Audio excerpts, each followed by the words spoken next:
was quite an introduction. I hope that I won't disappoint, but thank you all for your attention. Hope you've got some coffee, a bit more energy now.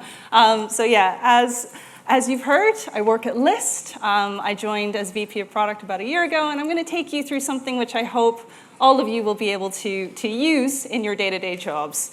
So first of all, show of hands. How many of you changed jobs during the pandemic? Yeah, a lot. So that means you probably onboarded fully remotely, most likely. How many of you have done that, have onboarded into a new job completely remotely, never met a single colleague? Yeah, okay. And how many of you are changing jobs right now, or in the process of doing such a thing? Yeah, all right. Okay, so hopefully this will be really useful for you. So whether or not you're, a brand new leader coming into a new organization, new industry, or you actually just want to take a reset moment with your existing team, this should be actionable advice for all of you. So I'll give you a little bit of a potted history of how I started to use this technique, which, by the way, is not magic. You'll hear in a minute. It's not magic, but I started it at the BBC because I joined this team, this machine learning department, in the beginning of the pandemic. So, the BBC is huge. There's 22,000 people. Obviously, the bread and butter is broadcasting. So the effort to move fully remote was because we wanted to protect our broadcast critical staff. So all of a sudden, in the preceding weeks before I joined, everybody was suddenly remote. And as a result, I had a department of about 30 people at the time, spread out all across the country, Glasgow, London, Salford, you name it, and I had never met any of them in person, and I would only be able to get to know them for 2 years or so that I was there through a tiny little Zoom window. So how do you build trust in that environment, right? You need to kind of make every interaction really memorable. You need to make sure you use the time that you have with the team, that precious face time, even if it's through Zoom, and that was kind of where this started coming together. At List, I had a slightly different experience. So I joined in November 2021, and we're coming out of the pandemic, and obviously hybrid working is beginning to be a thing. So I did meet a lot of my colleagues in person, but because people were still a little bit reluctant to come into the office, there was still a strong remote element as well. But in both of these cases, I think the thing that was common was I was coming into these organizations as a brand new leader, and also, before the BBC, I had never worked in media or broadcasting. And, well, as you know, my background in neuroscience, not really a broadcasting kind of obvious step. And before List, I'd never worked in fashion. So I needed to absorb knowledge and build trust with my team, first and foremost, who are experts. So I think a lot of people assume that if you want to earn someone's trust, you need to know as much as possible and kind of like be that person they can look up to. And in my experience, especially moving between industries, that doesn't always have to be true. And it's actually more about an eagerness to listen and learn and be humble about what you don't know, but also share what you are really good at and what you're going to bring to this team. And that is really a key factor in establishing that trust. The other thing is that because I was coming in as quite senior manager, so at the BBC I was executive product manager and later became the head of the department, and at List I came in at a VP level, you have expectations placed upon your shoulders by your senior leadership. So at List, CXO, how do I win the confidence of a C-suite, great team, but they have certain problems that they want you to solve, they have certain goals that they're trying to meet, and your department is key to it. How are you going to earn their trust? And I think the biggest thing that you can do, and the best thing that you can do in those first few days, is use your newcomer's eyes and hold a mirror up to that organization to show them what they don't know about it already. So these are great skills that every product manager actually hones. That is the purpose in many ways of being a really good product person, is that you are able to take in the data and then figure out with your team how to go forward. So this is not magic. And in fact, if many of you probably do this all the time, day to day, in your jobs, all you need to do is treat yourself like a researcher and treat your new colleagues or your new stakeholders, whoever you want to interview, as your research participants. And it is literally that simple. So if you've ever done user research before, run an interview, That is the same technique. There is one special addition to this that you maybe don't do in user research, and it's this key element of playing back what you've learned. And that is the trust building part. It's like, don't just take in the info and just sort of go away and make a big plan in isolation. You need to play it back. You need to take accountability for those actions and then lead through all of that. So we'll get into some specifics, but it's as simple as this, really. So with every good study is a good plan. So you need to be very purposeful in what you're trying to learn. You don't have a lot of time, so 10 days, I really mean it when I say 10 days, because it's intense when you first join a new organization, and you have a lot of other meetings, so you need to use your time very wisely and plan very carefully how you're going to use the time. Then you conduct interviews, just as you would do for a user research study. You would speak to all your new members of the team. You probably would have put time in with them anyway, so this is just simply a more structured way of approaching those one-to-ones. And then the most important thing, when you synthesize all the results, you need to play it back. So it's about giving back to that team that offered their time and offered their sort of honesty and feedback, and making sure that you're going to now set the tone for how you plan to proceed. So about the research plan, I'm going to illustrate this with how I took this technique and kind of applied it to my most recent role at List. So just to give you a little bit of a sense of what it was like in 2021 when I joined. So List is quite an established business. So as you already heard, 160 million shoppers. We had a very different business model that we were actually pivoting away from. So for almost a decade, if not more than a decade, List has been an affiliate marketing business. So we take in traffic from search engines, and then we funnel them over to our retail partners where the users complete the sale. But what we have actually, which is like a great asset of ours, is a massive assortment of fashion products in our catalog. And so what if we could personalize better? We could create a consumer-first, category-leading fashion app that allows you to search the world of fashion. So that was the pivot. So we had a lot of those kind of strategic elements already, and it was about putting them in the right order, changing some of the goals for the entirety of the business. And at the same time, we were obviously coming out of this COVID world where, you've got the work from home culture that's developed over 2 years, people who've never met each other in person, and now you're trying to drive this office first culture. And if anyone has ever kind of been to an event in the List office, it's a gorgeous view of Tower Bridge and the Shard, and we were trying to just rebuild that sense of community in the office. So in my department, the department was very pithily named Data and Shared Services. It sounds about as vague as you might expect, so it's like data, some stuff. But what was very interesting is it's a very back-end heavy team, so lots of engineers, very engineering-led. We were quite output-focused, so strong delivery instincts, very clear about the technical systems we were building up. But there was a little bit of a red flag because there were quite a lot of long-running, very technical projects that hadn't yet delivered on its promise. So there was that kind of common bit of a feature factory, but also a little bit too far removed from the business strategy itself. So that was kind of the situation that I was informed of when I came in and meeting with CXO and so on. But to bring it to life a little bit, so these are some wonderfully expensive Gucci GG Marmont bags. And these are very popular products, and many different retailers carry them. And we have a very common problem in List where the different retailers will send us their product information, and then we have to essentially figure out which of these are the same and merge them together so that when we show the user, they see one consistent page instead of many. And obviously, this problem, if anyone is in the machine learning space, is very, very tricky to do automatically. So we had a whole machine learning model that was meant to help deduplicate and do this kind of automatic enrichment. So everyone was very, very focused on this.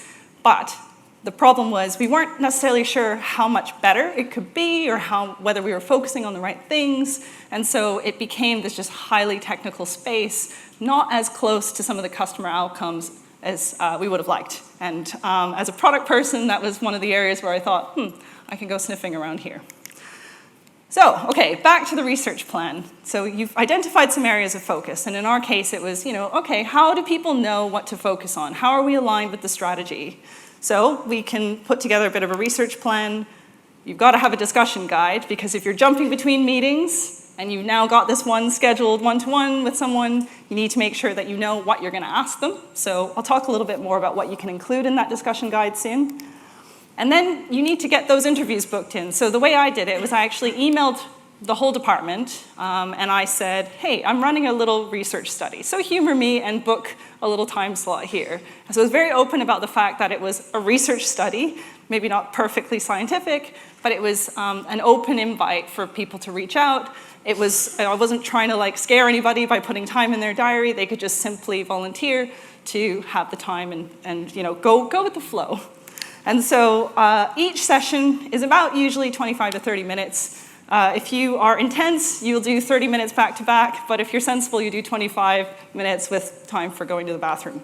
So setting it up on something like Calendly is really useful, so you can essentially just get those slots there, people can book time in, and there's a little bit of an explanation of why you're doing this as well.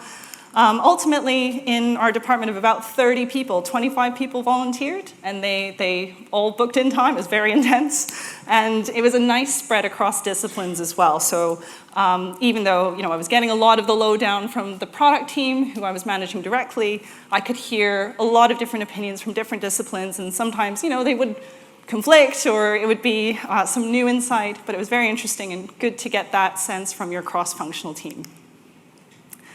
So in terms of the questions, four questions is probably a good number, because 30 minutes is a very tight amount of time.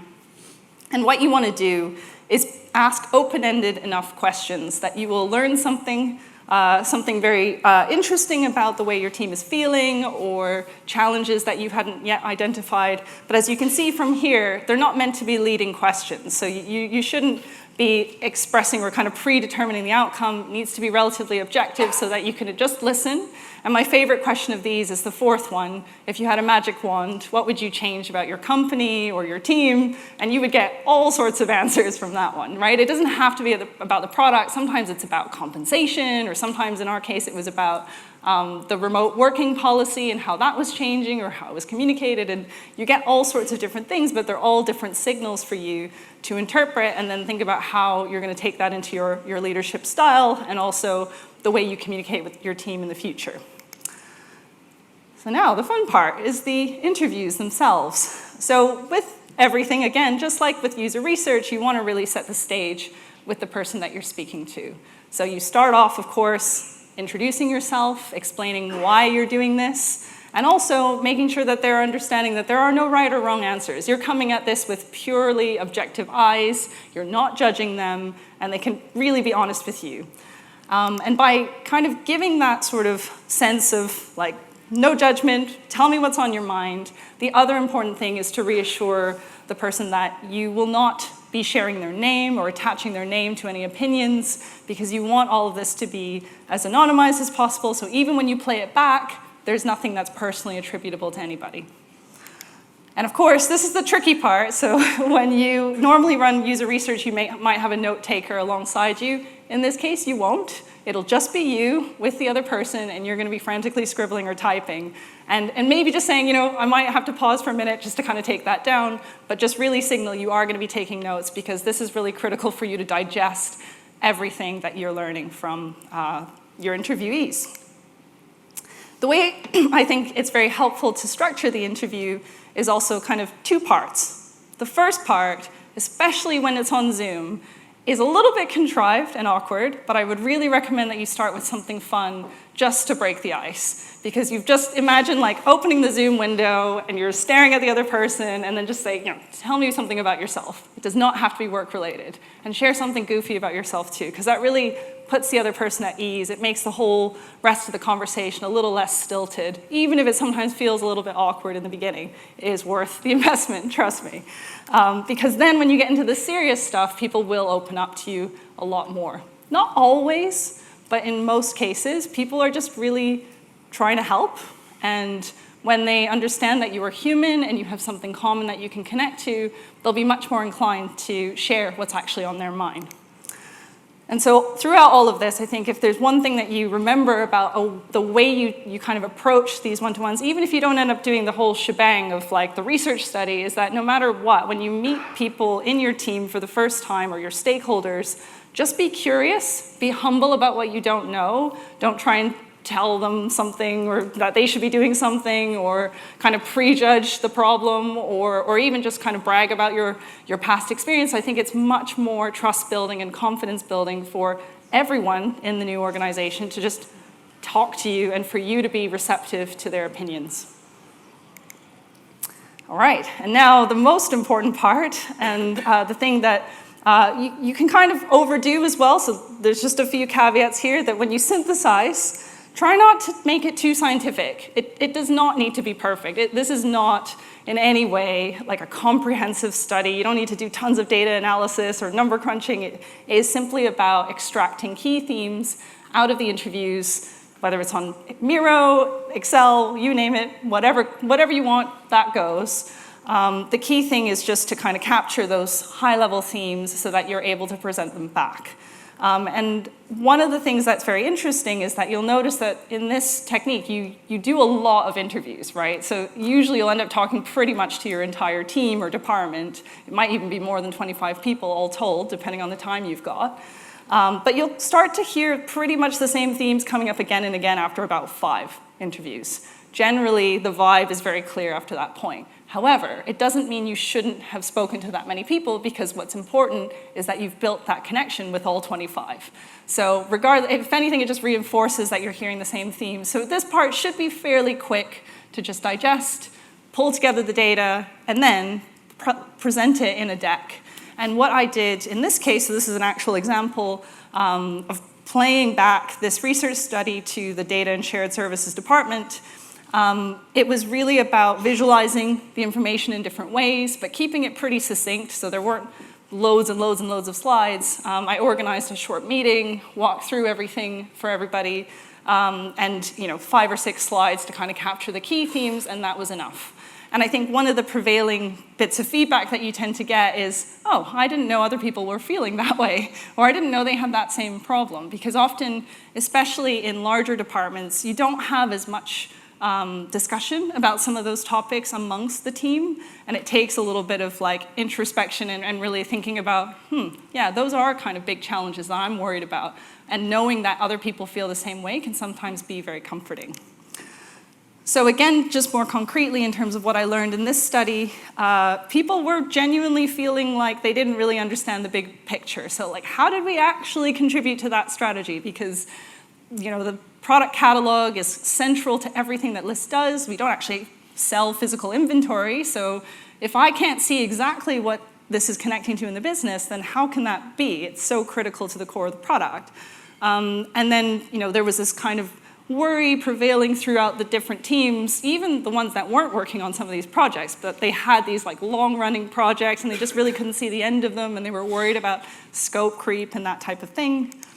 And just to kind of bring things back to the whole duplicate products problem, even folks who were working on those technical systems just felt that the problem was so nebulous that it was just really difficult to know whether they were doing a good enough job or there was a different way to tackle the problem or prioritize according to the business needs. So all of that was really useful, and I think calling out quotes like this can also be really helpful in sharing. So these were the key findings. There was a really strong hunger to understand the customer. And even though the product catalog was so many layers removed from the actual users, clicking and shopping and all of that, there was still that desire to be like, well, what is really stopping them from having a great experience? And how can we actually improve that?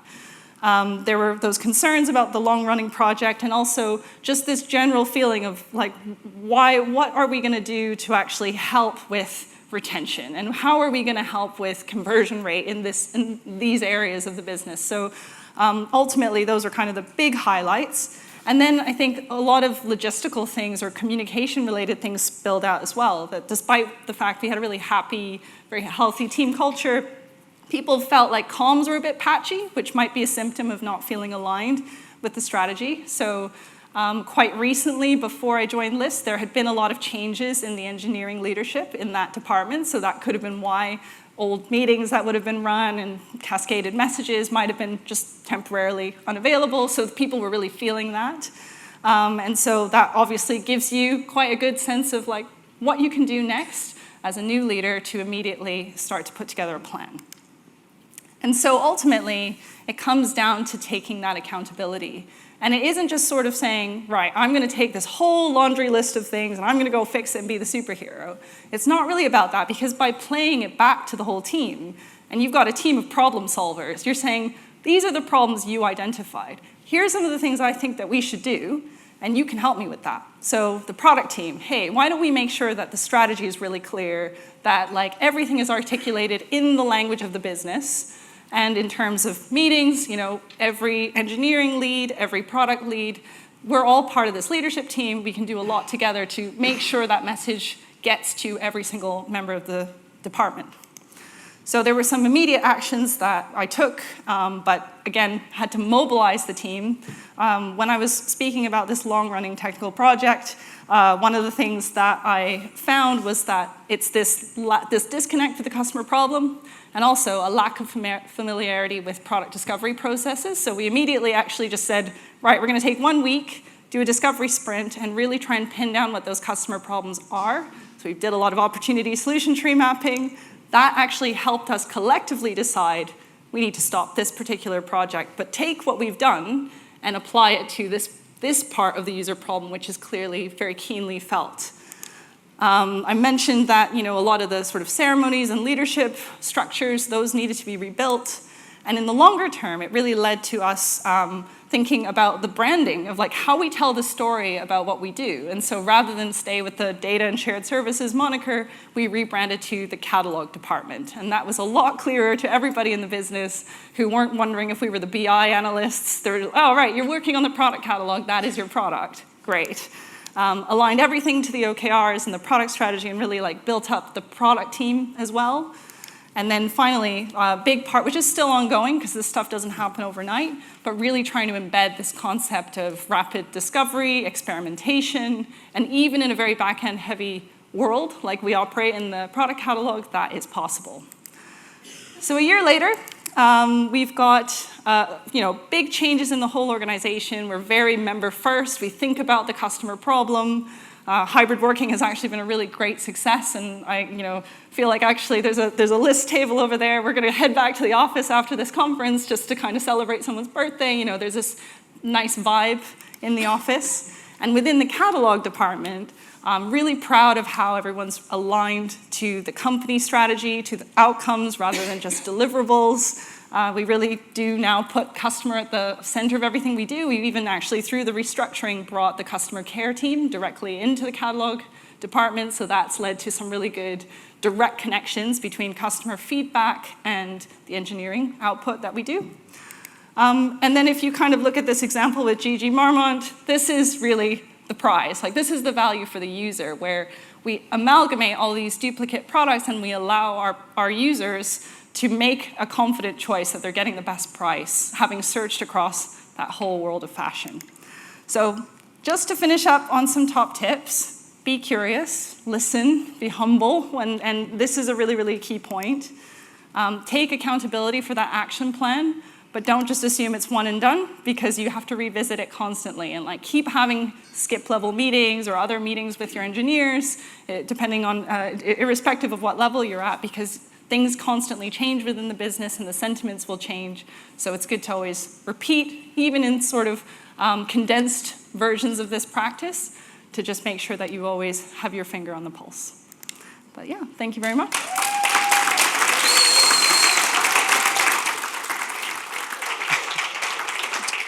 Wow, that is an intense 10 days. Yeah, very.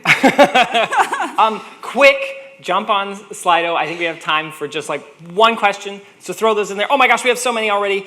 In a fast-growing startup where you have a small amount to show value, what can one do as a VP, especially if you don't have the bandwidth to conduct interviews? Yes, time pressure. Yes, I totally understand. I think if you can aggressively block out time in your calendar in those first 10 days, that will help. So just have like 2-hour blocks. Maybe you have to shorten those interviews ever so slightly. ask fewer questions, but just try and get FaceTime with each person or as many people as possible, even if you have to accelerate it. So aggressively block your calendar. All right, and how do you get information from people that maybe don't feel comfortable sharing in groups? Well, this is